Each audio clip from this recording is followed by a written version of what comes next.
Hi, this is Mukul Yudhvir Singh for Economic Times Manufacturing, and today with us we have an individual who is an institution in himself. Please allow me to welcome Mr. Errol Musk. Okay. Welcome to the show. I just wanted to understand what motivated you to take a global advisory role at an Indian organization who's into EV chargers as well as renewables. Well, it seemed an opportunity that I should not lose. When I was asked if I'm interested, I'm an electrical engineer. That the work they're doing is very much in the line of what I've been doing for a long time, and they are right at the cutting edge of it. They're going to expand quite clearly very soon, globally, and so it was a common sense thing to say yes. I'm very interested to see what you're doing.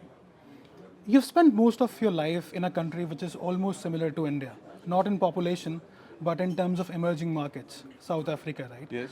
How do you see India's prowess when it comes to manufacturing, especially in the clean tech space? Well, India has the potential to be one of the leading manufacturing countries in the world of everything. In South Africa today, where I live a lot of the time, we rely on Indian medical products almost entirely. So, already India is a major player in the world. Then, from your perspective, how do you think can India become the center stage or hub of manufacturing, especially around the automotive ecosystem? Well, it's not doing too bad as it is. So I don't think you need to draw upon yourself that's such a distinction. Why? You're already very much in a player. So no, I think you have a great deal to be proud of. In recent years, the various vehicles that come out of India are seen everywhere. Tata and Mahindra and so on, they're seen everywhere. So I don't think you have a problem. Interesting. There's a lot of talk around AI, ML, and automation in manufacturing, integrating that. Do you think India should do that more, explore that more? Well, I think it depends on your situation. If you have a lot of labor available, you don't need to go to AI. If you don't have labor, you might need some AI.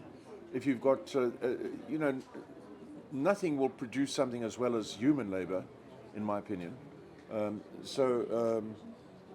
you've got good human labor, then use it. Don't dispense with it. But AI is the future. We spoke about technology, but what's the one most interesting thing in EV manufacturing, whether it's EVs, whether it's chargers, batteries? What's the one most interesting thing that excites you the most? Well, obviously the performance of electric motors outdoes every other kind of motor. So that's impressive. But I think what I find the most interesting is the batteries themselves are very interesting. The storage of electricity is a very fascinating subject. And once we can solve the problems of sodium ion instead of lithium ion, sodium and lithium are the same element in the same column in the periodic table, as you know, and they have the same orbit of electrons in their outer orbits. So they're ultimately the same thing.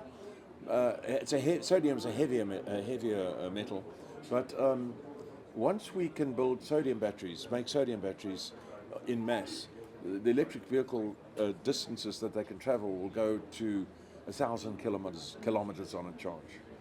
When you mention sodium batteries, do you think India can lead the world in manufacturing and course. sodium batteries?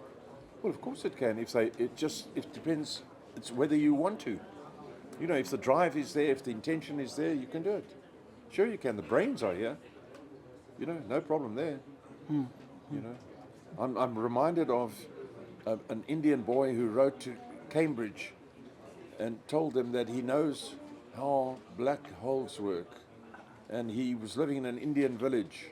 And when they got this information at Cambridge, they brought him out from India. Do you know who I'm talking about? No, I'm not. I do not know. And If you would, they made him a professor, and he'd done it all in his village. So the brain power is here. okay. One last question. Can you name this person and also tell us that The name escapes me right now. Everybody else here probably knows the name of the person. your daughter is also joining us here tomorrow? Yes. What are your plans to visit manufacturing sites and Yes, we want to have a look at everything Servotec's doing, and yeah, that's the most important thing. And my daughter's dealing with Starlink now, and she has a product called Solar Windows, where it's a see-through solar panel, and we're hoping to try and get that being we're hoping to do something with that, and then I'm also going to the Temple of Ram, which I'm very interested to do. You know, yeah. Thank you, Errol.